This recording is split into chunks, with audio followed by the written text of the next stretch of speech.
Hello mga ka-BLOG, happy Sunday po sa inyo lahat. Nagbabalik po ako para sa isang panibagong tutorial. Bagong lahat, Kyle the Great po. So, meron po akong hawak na isang bagay. Hulaan nyo po kung anong next tutorial ko, kung anong next video tutorial ko po. So, sasabihin ko po sa inyo, hindi ko na po patatagalin. Ito ay kung paano magpalit ng seat cover ng Yamaha STX 125 motorcycle. So, sa tutorial na ito, sa pagpalit ng seat cover, meron tayong tools at mga gamit na kakailanganin. Siyempre, ito. Ang mga kailangan, una sa lahat ito. Motorcycle seat ng Yamaha STX. Ito po. Yan, tignan nyo po. Kailangan po ito.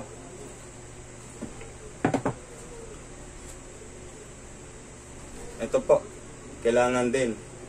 Motorcycle seat cover. Yan.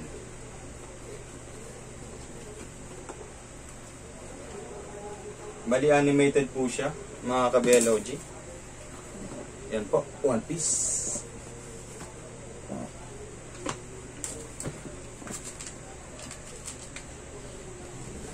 Gauge 16, plastic cover. Yan.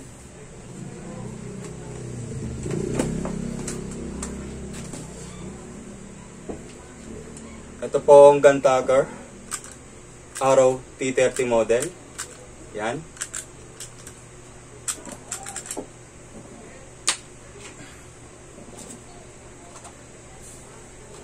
Kung sakasakali rin, kailanganin natin tong Arrow T30 staples. Yan po. Yung bala niya. Staple wires.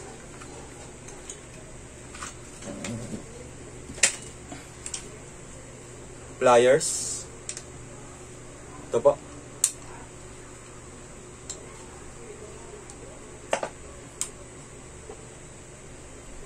Flat screwer.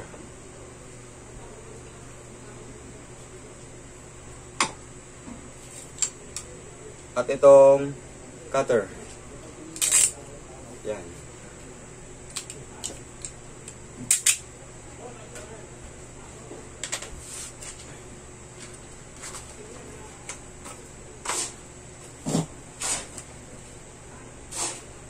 So, yan. Naipakita ko na po sa inyo lahat ang mga gamit. Yung mga tools na kakailanganin para sa tutorial na ito.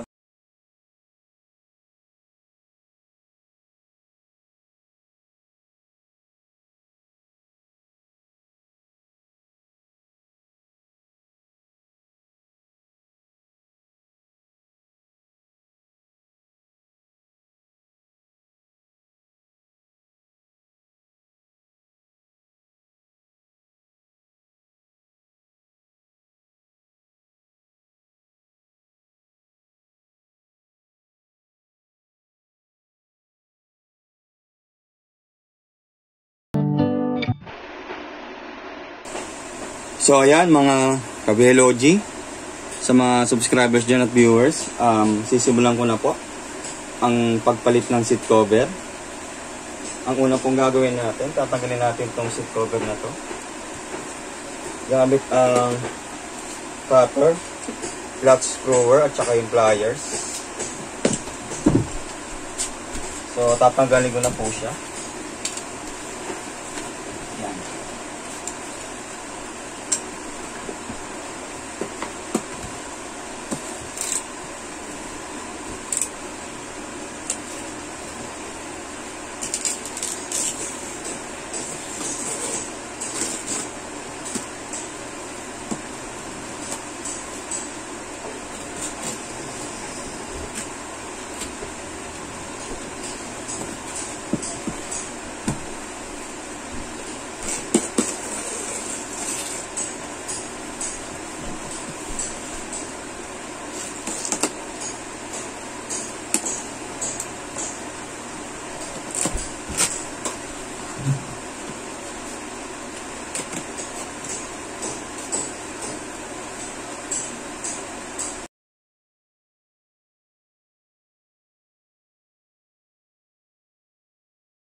So ayan mga kabelog, malapit na pong matapos ang pagtatanggal nitong seat cover na to.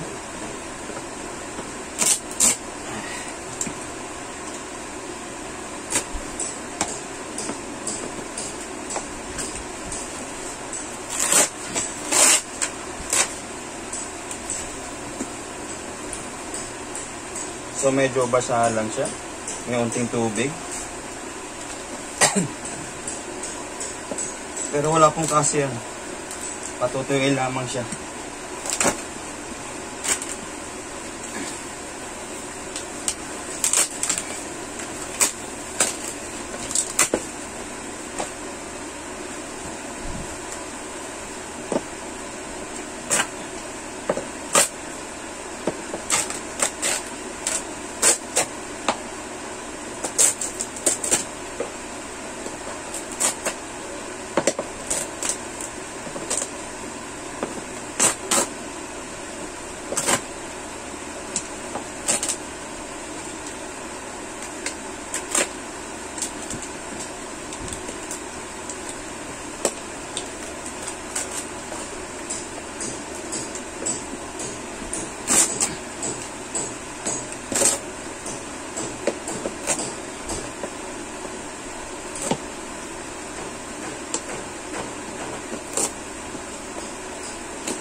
So yan, tanggal na po siya.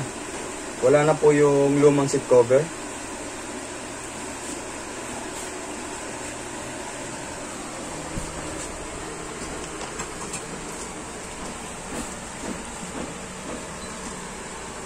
So guys, napapansin nyo po yung mga naiiwang staples na nakabond dito sa gilid ng saddle o ng seat ng motorcycle. Ito yung pinaka-base ng motorcycle seat. So ano to? Makunat na plastic to. Polycarbonate ata po ito. So pwede na po nating hindi tanggalin tong mga staples na nakabaon dito sa magkabilang side na to. Yan, kung makapapansin nyo po, kung makikita nyo. So okay lang po yan kahit hindi natanggalin. So proceed na po tayo dun sa paglalagay ng bagong seat cover. So okay na siya. So mga kabelog, proceed na po tayo sa second step. Ilalagay ko na po itong bagong seat cover gamit itong guntucker.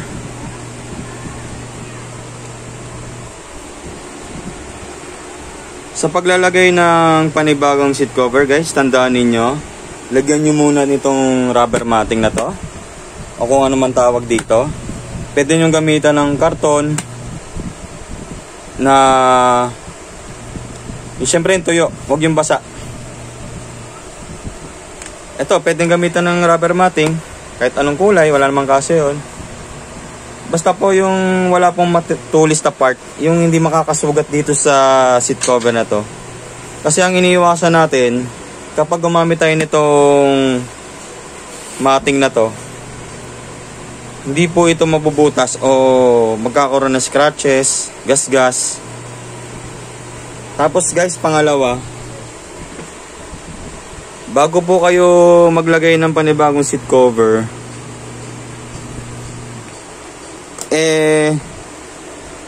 mas maganda na itong logo na ito, yung pinapakita ko sa inyo, sa bandang likuran.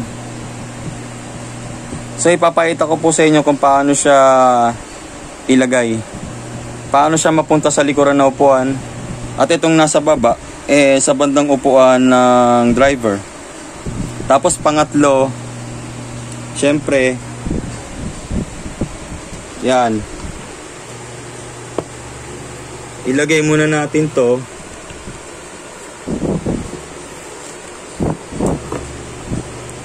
ilagay natin tong motorcycle seat.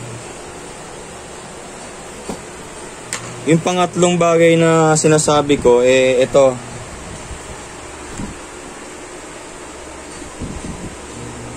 Yung dalawang yan, yung dalawang magkabilang gilid, kukunin nyo yung sukat. Kukuha po kayo ng allowance. Gayon din sa itaas, tsaka sa baba.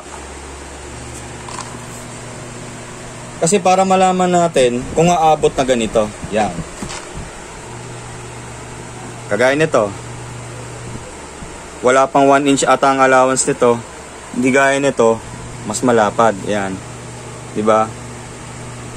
Kukunin nyo muna yung allowance. Papantay nyo maigi. Para balansi po yung pagkakalagay niya. Kasi babatakin pa to. Since rubberized tong seat cover na to, pwede siyang batakin. Pero kukunin natin yung pantay na allowance sa magkabilang gilid. Itong gilid ng motorcycle seat. So yun lang. Huwag basta-basta maglalagay. Papantayin nyo muna maigi, mas maganda. Kasi baka hindi magtagal, masira na yung kabilang side ng mabakbak ito, magkaroon ng wakwak o butas. So yun lamang. So mag-i-start na po ako sa paglalagay.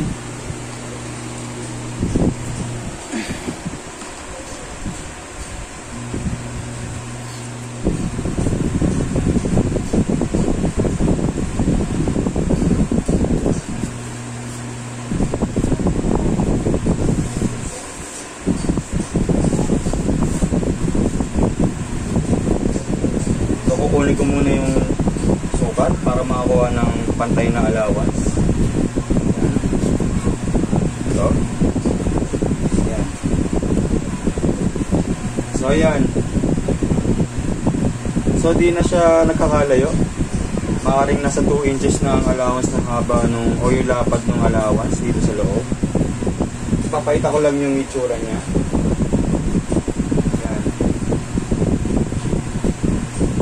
Yan yung magiging itsura ng labas, guys. Kaya na sinabi ko, mas maganda tong logo ay nasa bandang likuran. Kasi ganito yan eh.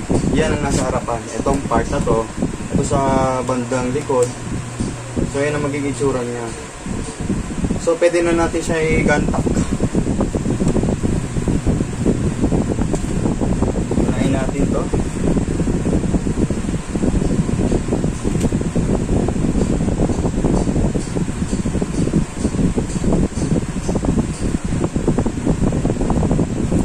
At pangapat guys, kung maaari, kung magagantak tayo, paabutin natin dito. Para tumagusman siya, yung staple niya, hindi aabot dito. So sa pagkakaupo ng tao, hindi siya masusugatan, hindi masusugatan yung hita niya o yung binti niya. Pagka dito natin kinantak sa part na to. Kasi ganito lang, siguro half inch lang yung haba nung talim, yung dulo nung staples. So ulitin natin.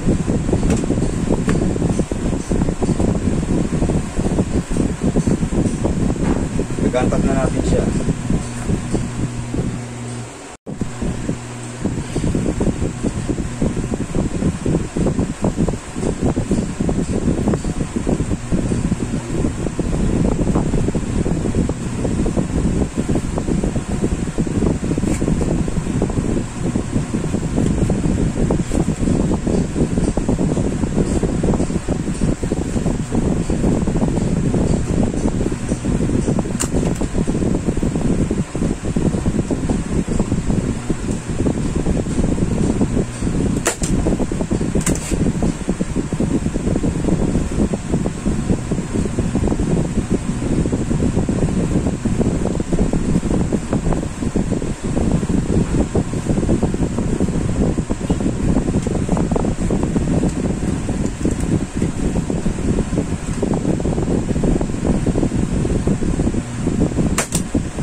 So ayan, patapos na po siya.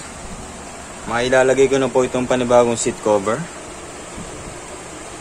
Bali ito lang lalagyan ko yung bandang unahan, mga ka-BLOG. So tapusin ko na po.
So ayan, mga ka-BLOG,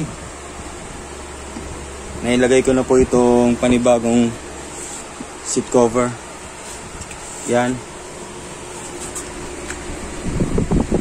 So makikita nyo, yung sinasabing logo nasa bandang likuran ng upuan.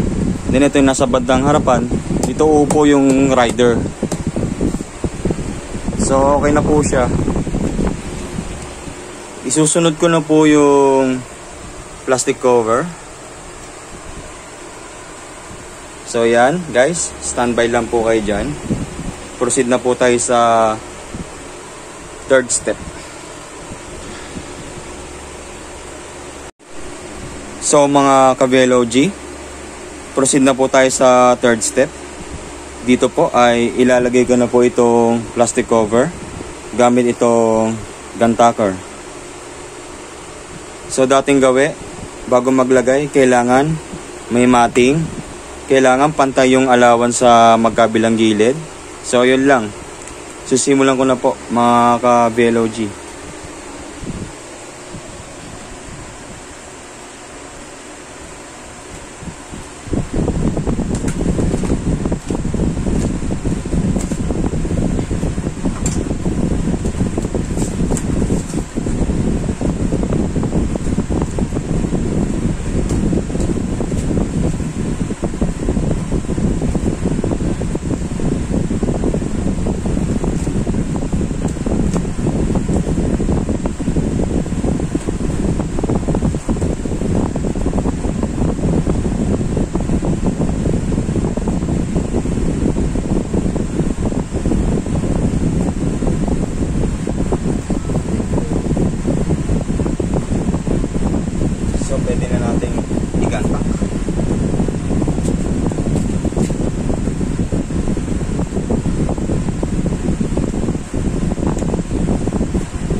So ayan mga ka-BLOG, tatapusin ko na po. Ito na lang po ang gagamitan ko ng gun tagger, itong harapan. Sige, ito lang po ito.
Ayan. So itutuloy ko na lamang yung paggaganto. Tapos ang huling gagawin na lang, ang kailangan guys, tatabasan natin to para po naka-expose tong sabitan o yung hanger nya pag ilalagay ko sa motor. Ito rin, kailangan naka-expose tong part na to. Yan, yung dalawa. Kung makikita nyo, kailangan naka-expose yan. So tatabasan natin to. So yan, pagmastan nyo po, okay na po siya. Pwede na po siyang ilagay sa motorcycle na Yamaha SKS. Pwede na po siyang gamitin. So hanggang dito na lang po mga ka-BLOG. Maraming salamat po sa inyong panonood.